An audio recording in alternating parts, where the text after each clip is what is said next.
ఆంధ్రప్రదేశ్ అంతటా పోలీసులు హైఅలర్ట్ ప్రకటించారు. ఏపీలో 60 నుంచి 70 మంది మావోయిస్టులు తలదాచుకున్నట్టు పోలీసులకు సమాచారం అందింది. తాజాగా ఏలూరులో మరో 12 మంది మావోయిస్టులను అదుపులోకి తీసుకున్నారు.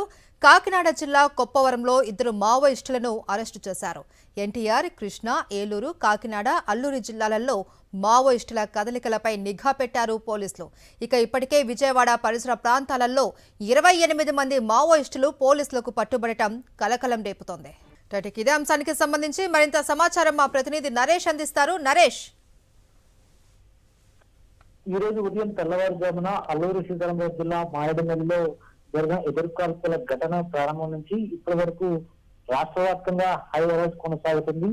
ఏకకాలంలో పోలీసు అధికారులు సోదాలు జరుపుతున్నారు. భద్రతా బలగాలు సైతం కొద్దిసేపటి క్రితమే విజయవాడ నగరంలోని న్యూ ఆటనగర్ ప్రాంతంలో ఏకంగా 28 మంది మావోయిస్టు సానుభూతిపరులను అదుపులోకి తీసుకున్నారు కృష్ణా జిల్లా పోలీసులు, ఆక్టోపస్ బృందం.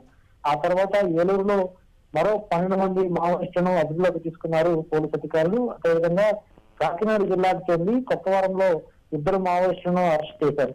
ఎన్టీఆర్ జిల్లా, కృష్ణా, ఏలూరు, కాకినాడ, అల్లూరు జిల్లాలలో మావోయిస్టుల కదలికలపై అధికారులు నిఘా పెట్టారు.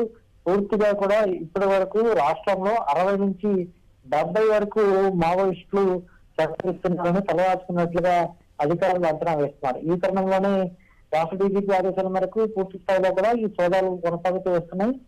రాష్ట్ర వ్యాప్తంగా 60 నుంచి 70 మంది మావోయిస్టులు ఈ విధంగా పట్టణ ప్రాంతాలలో, నగరాల్లో కలిసిపోయి సాధారణ ప్రజలతో పాటు కలిసిపోయి మమేకం అయిపోవడంతో ఇప్పుడు పోలీసు అధికారులు సోదాలు జరిపి వారు నిర్వహించి ఉన్న కొన్ని వెపన్స్ కూడా చేస్తున్న పరిస్థితి నెలకొంది. ఎందుకంటే విజయవాడ నగరంలోని న్యూ ఆటనగర్ ప్రాంతంలో 3 అంతస్తుల బిల్డింగ్ లో నివాసం ఉంటున్న 28 మంది మావోయిస్టులను, వాళ్ళ దగ్గర ఉన్న ఆయుధాలను సీజ్ చేశారు పోలీసులు. ఇంకా వారి దగ్గర నుంచి పూర్తి సమాచారం సేకరించి వీరితో పాటు మరో ఇతర ప్రాంతాలలో, ఎందుకంటే ఆపరేషన్ కగార్ ప్రారంభమైన తర్వాత అరణ్య ప్రాంతాలను వదిలి నగర ప్రాంతాలు, పట్టణాలలోకి మావోయిస్టులు చేరుకున్నారు. వారు తలవాచుకుంటున్న పరిస్థితులు కనిపించాయి.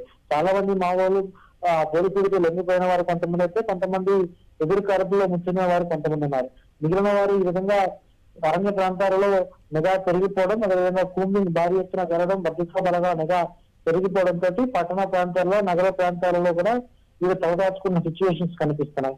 ఈ తరుణంలోనే ఇప్పుడు రాష్ట్ర వ్యాప్తంగా కూడా సోదాలు కొన్ని జిల్లాలలో ఇప్పటి వరకు అధికారికంగా ధృవీకరించిన దాని ప్రకారం 5 జిల్లాలలో సోదాలు జరుగుతున్నాయని ఇప్పటికే పోలీసు అధికారులు తెలియజేశారు. అదేవిధంగా ఇప్పుడు విజయవాడ నగరంలో పట్టుకున్న మావోయిస్టులు 28 మంది కాక 21 మంది మహిళలు, 7 మెన్స్ ఉన్నట్లుగా గుర్తించారు. వీరి దగ్గర నుంచి ఆయుధాలు సేకరించినట్లుగా కృష్ణా జిల్లా ఎస్పీ విద్యాసాగర్ నాయుడు తెలియజేశారు. ఇప్పటి వరకు ఇంకా మిగిలిన జిల్లాలో ఇంకా సోదాలు కొనసాగుతున్నాయి. కొన్ని చోట్ల 12 మంది, మరికొంతమంది ఇద్దరిని కూడా మావోయిస్టులు అప్పగించినట్లుగా తెలుస్తోంది. Right, thank you Naresh.